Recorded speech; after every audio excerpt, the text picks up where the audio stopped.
Welcome to the GAB Talks by the Independent Press Award. I'm your hostess, Gabby Olzak. Today, we will be speaking with Michael Dow, author of Nurse Florence Children's Educational Series, winner of the 2023 Independent Press Award. Last time we spoke with Michael, there were 25 titles in the series. Now, a few short months later, there are nearly 40, many of which have won multiple awards. When he isn't writing, Michael works as an RN at an inpatient psychiatric hospital, actually a third career for him. He served in the U.S. Air Force for 8 years and then spent another 8 years as an Army Wounded Warrior advocate. Michael received his RN degree in 2020 from the University of Arizona. Book 1 of Nurse Florence debuted the same week. Michael joins us from Arizona, where he lives with his wife, Perla, and his 3 children. Congratulations again, Michael, and welcome to the GAB. Thanks, Gabby. Glad to be here. Oh, it's so nice to see you again.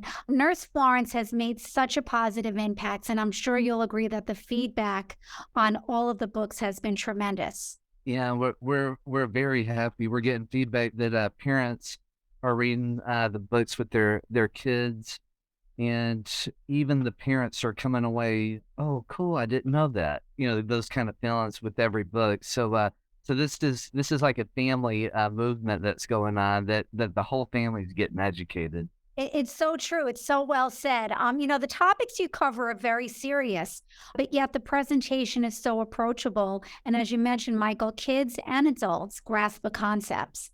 Since the last time we spoke, you've been really busy. 10 new titles, all that delve into different medical and health issues.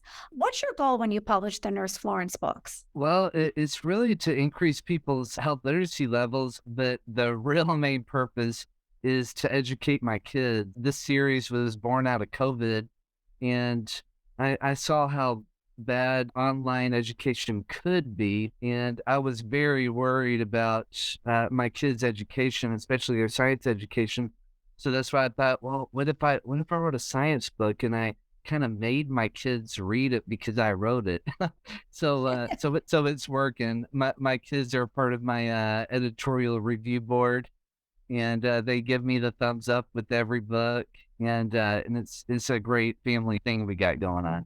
I was going to ask you that. How much impact do the kids have on what you write about and also the contents? How much impact do they have in it? How much say do they have? Well, the last book we did, What Does Our Thyroid Do? We did that was book 41. We did that about a week and a half ago. So my daughter Mia, she's 9. We were reading that together, and she got to one paragraph, and she said, "Daddy, I don't understand this." And so I reworded it, retyped it up, and then she goes, "Oh, okay, now I get it." So they have a big impact. Basically, they find one spelling error or one grammar error in every book. So they are earning their editor pay that I give them. Wow, the big publishing houses are really missing out on this whole group of workers that they could possibly have on children's books. That's amazing. So, how has the format evolved or changed since the first Nurse Florence published nearly 3 years ago? Well, we do have a list of every book that we've published in the back, so that people can be more aware of what we're doing. We do have a little section in the back also about the illustrator and about the author. Yeah, and we're thinking about expanding a little bit more to have potentially a glossary and pronunciation pages and things like that. But this is, a work in progress. We're evolving as a company to do better and better with every book. The glossary and the enunciation page would be great additions because it's very serious health topics, very serious matter, and some of the vocabulary is quite sophisticated, even for adults. So that would definitely be helpful for sure. What subject matter so far, Michael, was your favorite to write about and why? I think some of the more serious things like what is a heart attack, and to me, it's very important that the fear that little kids might have about what granddad or grandma just went through kind of get removed. So if we could inform little kids, elementary age kids about some serious subject matter about like what granddad just went through and what the doctors and nurses did at the hospital for his heart attack, maybe it would it would help them sleep better at night, basically, when they know that they understand what granddad and grandma just went through.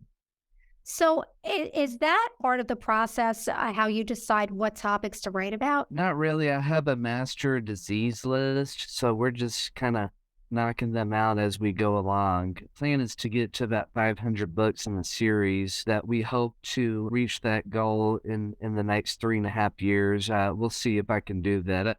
At the moment, we've been publishing about a book a week this year, so that's my goal is to do a book a week. But we'll see if we can make it in 3.5 years. We want to address every disease, even the rare diseases. We see this project as a community service. So we want to educate families on rare diseases, even though we know those won't be bestsellers. But, we did one book, Nurse Florence, what is polymicrogyria. Only thousands of people get diagnosed with that a year in the United States. So that's definitely not going to sell a million books, but we want to provide a public service and educate families on all of their health issues that they may face. That's amazing. And, I did see that book, obviously, because you submitted it for an award. And I wondered what that was because I had never heard of it. So I'm sure that the families that are afflicted with that type of disease are really grateful to you. And do you have some kind of list where you can reach out to these families that are afflicted with this? Not yet. We're beginning stages of all the marketing that we're doing and all the connections we're trying to make, connect with, Ronald McDonald House and all the many different organizations that might help kids with rare diseases. So the answer is no, we don't have a list yet. This is a work in progress and we're going to get there and we're going to try to connect to families that do have this disease. That's incredible. So, Michael, you have so many accomplishments. Quite frankly, it would take us way too long to list them all. But you are a nurse, as we know. You're also an Air Force veteran. What challenges in your life shaped you the most? That's hard to say a specific one that shaped me the most, but I see my whole life as a journey that got me to the point where I am right now. Everyone that I interact with helped make me who I am today. All the leadership and time management skills I learned in the Air Force was really great. Of course, the nursing education program that I went through at the University of Arizona was very challenging. Really helped shape me into the nurse that I am now. The team environment that I work in at the psychiatric hospital that I'm at is really awesome. All my education, helped me dive deep into all these subjects and to learn how to research and to write efficiently and concisely. So, I mean, I can't really say one thing that brought me to where I'm at, but I'm just grateful for everyone that I met along the way and helped shape me into who I am. Well, the community, without a doubt, is so grateful to you, Michael. And as you mentioned, it is a community service effort. It's a family effort. Why are you so passionate about inspiring kids? Well, again, it goes back to my family that I want to help my kids be educated, responsible adults. So if doing these books help other families and other kids, then that's like a bonus. But I mean, I gotta say my primary mission is, it's for my family, and I just hope that others get benefited through what I'm doing. Well, also, aside from educating communities and families about these different diseases, I think that you're also trying to really inspire children to enter into the medical field or the STEM field. I am. I don't know if my own kids are gonna, get into the health career fields as in nursing. I just don't know. At the moment, my daughter is really thinking about illustration, graphic design, and things like that. And my 12-year-old, he's not really decided on anything yet. And then I do have a 16-year-old autistic child, but and he probably won't a normal job. I guess we could say normal. So I don't know, but I can see that these books could get a lot of kids thinking about science and interested in science. So to me, it's just like a natural progression of thought that there's going to be a lot of kids that are going to think about a nursing career after they read these books, see the positive interactions with the nurse and stuff. What are some of the biggest misconceptions the public has about the medical fields? You've been a nurse now for a number of years. I think maybe what medical community could do a little bit better job is to, and which is what I'm trying to do in the books, is to try to bring health information down to a layperson's level, a normal person's education level, because we do in the medical community like to use the medical words to concisely talk and quickly talk about people's medical conditions to each other. But then sometimes what we do, I don't want to say wrong, but what is an obstacle for people understanding is that the medical community keeps using all that language with their patients and their families, so that sometimes they just don't walk away with a very good understanding of what's going on. I hope that maybe we can all learn to bring things down to an everyday person's level, so that they can understand. So, Michael, you work in a psychiatric center. You mentioned that your son does have autism. Do you have any plans in the future to write about autism and how that affects families and individuals? Actually, autism will be the fourth book for illustrator Erin Miller. Her family's deeply affected by autism as well. So she kind of claimed that title. She's on her third book right now. So we hope to have the autism book done by the end of the year. Oh, that's fantastic. I know that that will be really embraced by a great many families in the community. How about in mental health? Are you going to be delving into that? Well, I really want to do a separate series just for Separate mental series. health. That And makes I've sense. already, yeah, and I've already got the characters all planned out and everything. What So I it's not thought Nurse Florence, it's a whole separate series. it is, it'll be totally separate. Nurse Florence is only medical. Right. And That make which makes sense, of course. We know that. yeah, And can you tell us who the character is, or is that still I will not. I'm well, now sorry. we'll have to wait. So what are It's the a plans for secret. that? When do you expect that series to be launched? Or will that be Well, after you reach your 500? Well, I was planning on after Nurse Florence is fully developed, but many different people I keep talking to, and we just did the Tucson Festival of Books last weekend, which was an outstanding success for us. I'm But sorry, which that books, Michael? the Tucson Festival of Books in Tucson, Arizona, is the third largest book festival in the country. Oh, We right. I didn't understand you. Oh, Yes. okay. Yeah, we just did that this last weekend, but we had a lot of people come up and asking about we were going to do mental health, and I've had other friends and family ask about it too. So, So you have I to. mean, there is a big demand. So I'm considering doing the two series at the same time. Maybe next year we're gonna launch that second series, maybe because I mean, a lot of families, with kids and well, especially teenagers that are even struggling with depression, Oh, they yeah. they have the need right now, That should be and your number one topic is depression for that sure.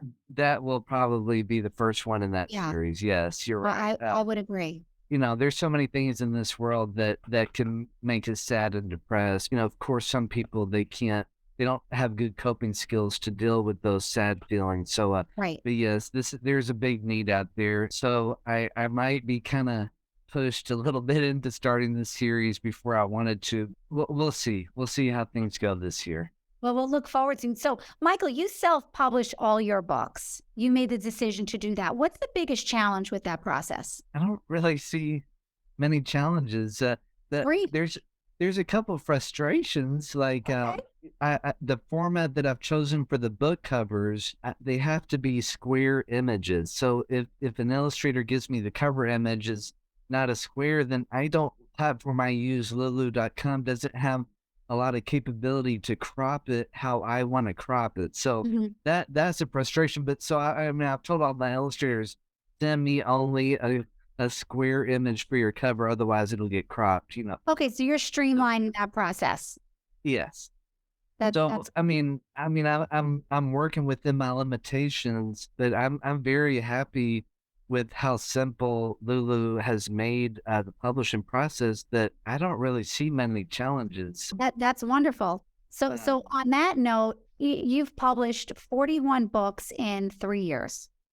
3 years I, and change. What would you say to an aspiring author an independent author or any author who has a thought and they're interested in writing a book, what would you say to them? I would say find that creative flow, get in the zone, whatever that is for that person, and just to start to write and worry about formatting and the more technical things of publish a book later, but just get in that creative flow to let your book come to life and come out of you so that you can bring something new into this world that can hopefully make a difference, in people's lives. There's so many different topics that people could do that touch people in different ways, and people identify with characters and things like that. So I would encourage any aspiring author out there just to get it on, onto paper, or, type it up, however you're going to do it, just to get it out.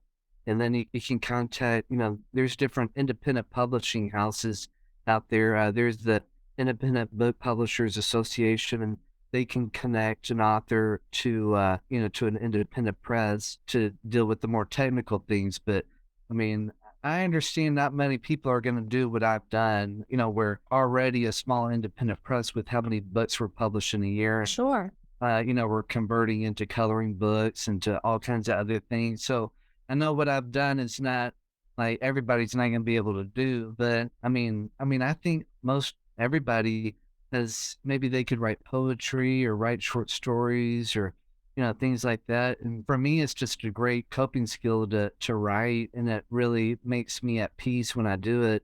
So, It is you know, therapeutic, for sure. it is. So, I think you should, people should do that Let's and get worry about the started. technical stuff later. Right. Worry about that later. So the series has been translated to French and Spanish. You also have coloring books now, which can be found on your website. So what's next in the series? Well, some more languages. I'm not sure how many more, but we're going to start a handful more languages over the next couple of months. Which ones, But Michael? well, a good friend at work, his wife is fluent in Russian.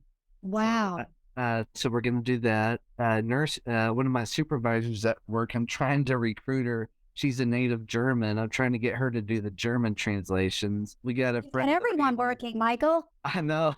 We got a That's friend of great. the family that's a certified translator in Portuguese. So we're thinking about doing that. And then we got Spain Spanish that is basically all ready to go. We're waiting up in Florence, which is Spanish for nurse. We're waiting on that trademark to get registered in the European Union, which should happen in January. And then once that happens, then we'll publish all the Spain Spanish books. So yeah, things are moving. And Wow, you are a busy man, Michael, uh, a busy man. well, actually, what I got exposed to visually impaired books, Oh, and we're actually going to raise the bar on those type of books. What I've read is that usually the font is size 26. That's the size font that basically the books are done already, the 6x9 books. So and actually I've been busy all morning doing the first visually impaired book. We're gonna we're gonna attempt to have every page size 40 font, and there'll be 8.5 by 11 books. We're gonna do that in volumes per the illustrator, every 4 books that an illustrator might do. I know that visually impaired books aren't gonna be bestsellers either. I'm not gonna make lots of but money it'll off of touch those. someone. It'll touch Yeah, someone and be helpful to someone. totally. Yeah. Yeah. I know I have a product that could help a lot of different people. So I want to help people with that disability as well. That's So incredible. yeah, so that it is fun for me to reformat books. I just listen to my Beethoven and I just get in my zone and I just do it and it's relaxing. So it's not a big deal for me, and the byproduct is I get to help another group of people. So Well, the entire series is incredibly inspiring. So, Michael, what's one question you wish I had asked you, and how would you have answered it? I don't know. I didn't really think about much what we were going to talk about because you do such a good job interviewing. So Well, thank you. yeah, So we've covered it all. I think we covered it all. That's fantastic. So, Michael, where can our listeners learn more about Nurse Florence, the series, and also purchase the books? You can go to www.nurseflorence.org. That's the main website. And on that site, not only will there be links to all the different many awards that we've got, but there will be links to the shop now for the different translations or the coloring books or the main books, the 6x9s. And then also on that website, we'll have the different Zoom interviews I've done as well. So you can learn a little bit more about the series and myself if you want to. And then we do have a page about all the different illustrators. We have a short little bio for them as well. So right now we have amazingly 35 illustrators. They all draw at different speeds and different levels. So what we do ask every illustrator to improve in each book, just like I'm trying to improve in my writing in each book. So yeah, we're at 35 illustrators, and you'll be able to find all different kinds of types, styles, and even different mediums of drawing in our books. That it'll keep hopefully it'll keep kids entertained with the different styles that are out there. Oh, they are really very interesting illustrations, and it certainly does take a village, Michael. And we thank you so much for joining us again and inspiring us. And thank you for all you do for the community. Thanks for having me, Gabby. Thank you. Next podcast, we'll be chatting with Don Berg, author of Schooling for Holistic Equity. Until then, keep on reading. This is Gabby Olzak with the GAB Talks.